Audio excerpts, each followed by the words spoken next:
Night جو آپ مناتے ہیں یا لوگ منا رہے ہیں، میں سوال کرنا چاہتا ہوں، یہ تو نصرانیوں کی ایجاد ہے، اور یہود و نصارہ دنیا کی وہ بدترین قوم ہے جنہوں نے انبیاء کو قتل کیا، جنہوں نے انبیاء پہ الزامات لگائے، انبیاء کی ماں پہ الزام لگایا۔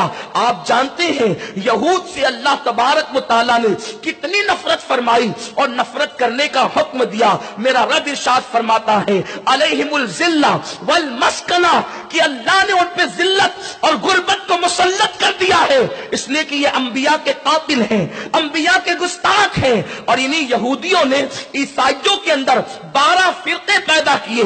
یہ فرقوں کی بنیاد عیسائیت میں یہودیوں نے رکھی تاکہ عیسائیوں کا مذہب عیسائیوں کے ہاتھوں سے چھوٹ جائے۔ اور آج عیسائی اپنے آپ کو عیسائی تو کہتے ہیں، لیکن وہ مذہب عیسائیت پر، یعنی عیسیٰ علیہ السلام جو مذہب لے کر کے آئے وہ اس مذہب پر نہیں بلکہ یہودیوں کے گڑے ہوئے مذہب پر وہ اپنی زندگی گزار رہے ہیں۔ میرے پیارے آقا علیہ السلام کے پیارے دیوانوں، میں ایک سوال تم سے پوچھنا چاہتا ہوں، ایک سوال آپ سے کرنا چاہتا ہوں۔ اگر کوئی آپ کا دشمن ہو تو کیا اس دشمن کی خوشی میں آپ شرکت کرتے ہیں یا شرکت کر سکتے ہیں؟ اگر خود کا دشمن ہو اور دشمنی صرف اتنی ہو، اتنی سی دشمنی ہو کہ آپ کے گھر کے آنگن میں اس نے کچرا لا کر کے ڈال دیا، اب آپ بتائیں اگر اس سے جھگڑا ہو گیا ہے تو وہ شادی کا کارڈ دے گا بیٹی کا، آپ شریک نہیں ہوں گے، وہ میرا دشمن ہے۔ اللہ اکبر۔ اسی طریقے سے آپ دیکھیں اگر بچے پہ جھگڑا ہو جائے اور دشمنی ہو جائے تو آپ اس کے گھر کی خوشی میں شریک نہیں ہوتے عام طور پر، یہی تو بات ہے۔ لیکن آؤ عیسائیوں کی خوشیوں میں شریک ہونے والوں، 31 نائٹ منانے والے ان نوجوانوں سے میری گزارش ہے، اے میری قوم کے جوانوں، اگر ایمانی غیرت تمہارے اندر موجود ہے، تمہارا مذہب تو یہ کہہ رہا ہے کہ اللہ ہمیں عیسائی اور یہودی کے راستے پر نہ چلا، لیکن پھر بھی اگر اسلام اتنی بات کرتا تو یقیناً ہمارے لیے یہی قابل عمل تھی۔ قرآن کا فرمان ہمارے لیے حرف آخر ہے، قرآن کا فرمان ہمارے لیے حتمی اور یقینی ہے۔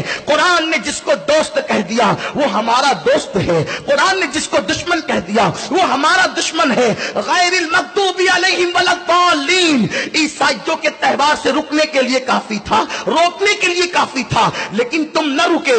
تو آج سے میں تمہیں بتاؤں، تمہارا دنیا میں سب سے بڑا دشمن اگر کوئی ہے وہ یا تو یہودی ہے یا تو عیسائی ہے، اور اب تو یہودیوں سے بڑھ کر عیسائی جو ہے وہ تم پہ ظلم کر رہے ہیں۔ کہاں ہے وہ نوجوان؟ ان کے کانوں تک کہ میرا درد دل پہنچا دیا جائے، فقیر بے نوا کی صدا پہنچا دی جائے۔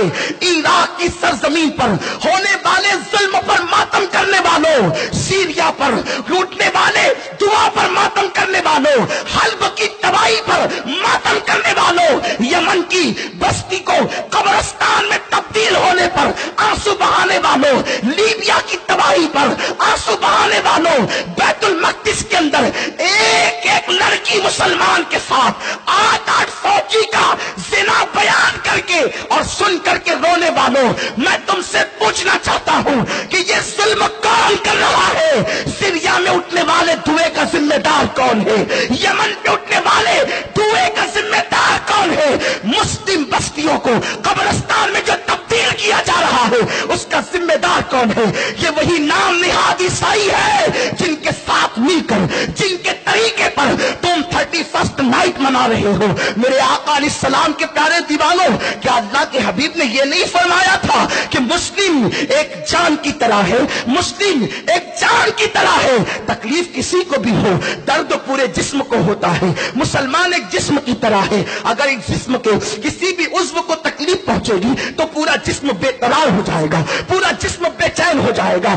3 مرتبہ ایک دن میں پیٹ بھر کر کے کھانے والوں، ذرا ان شام کے مسلمان معصوم بچوں کی بھوک کی تڑپ تو دیکھ لیتے جن کو کھانے کے لیے کچھ میسر نہیں۔ گویا کہ شاب ابی طالب کی یادیں اب بھی ملک شام میں زندہ ہو رہی ہے، کربلا کی یادیں اب بھی ملک شام اور یمن میں زندہ ہو رہی ہے۔ اس کے ذمہ دار عیسائی ہے، وہ نام نہاد عیسائی جنہوں نے یہ تہیہ کر لیا ہے روئے زمین سے مسلمانوں کو مٹا دیں گے، مسلمانوں کا خاتمہ کر دیں گے، اور وہ اپنے اپنے منصوبے پر مکمل طور پر لگے ہوئے ہیں۔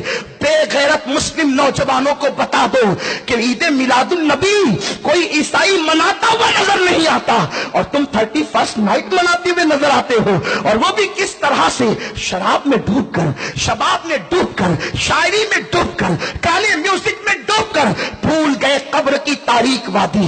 31 دسمبر کی رات منانے والوں، قبر کی پہلی رات تو یاد کر لو، قبر کی پہلی تاریخ رات تو یاد کر لو۔ وہاں کا دن بھی رات سے بدتر ہے، تو وہاں کی رات کا عالم کیا ہوگا؟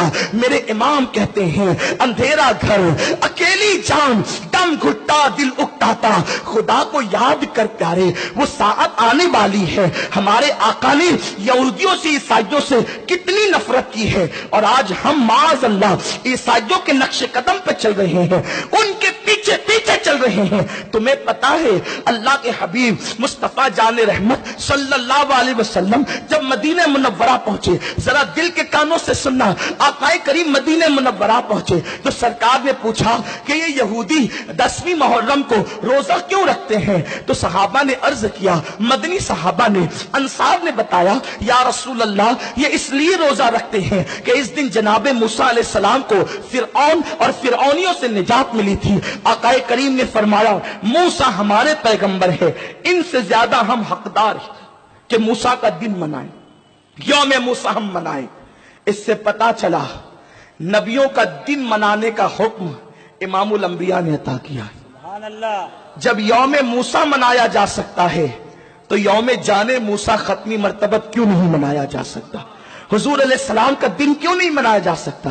آقا نے فرمایا موسیٰ علیہ السلام ہمارے پیغمبر ہے، یہودیوں سے زیادہ حقدار ہم ہیں کہ ہم ان کا دن منائیں، لیکن یہودی ایک روزہ رکھتے ہیں، ہم دن تو منائیں گے موسیٰ کا، لیکن یہودیوں سے مشابہت کے ساتھ نہیں، دونوں کے اندر یکسانیت نہیں ہونی چاہیے، کفر اور ایمان کی پہچان الگ الگ ہے۔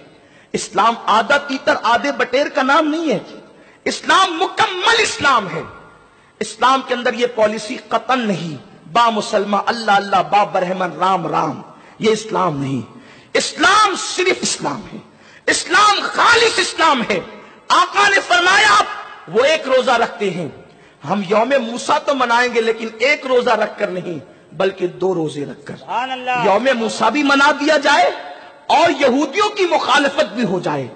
جس رسول نے عبادت میں یہود و نصارہ سے مشابہت کو قبول نہیں کیا، آج اس رسول کی ماننے والی قوم گناہوں میں یہود و نصارہ کی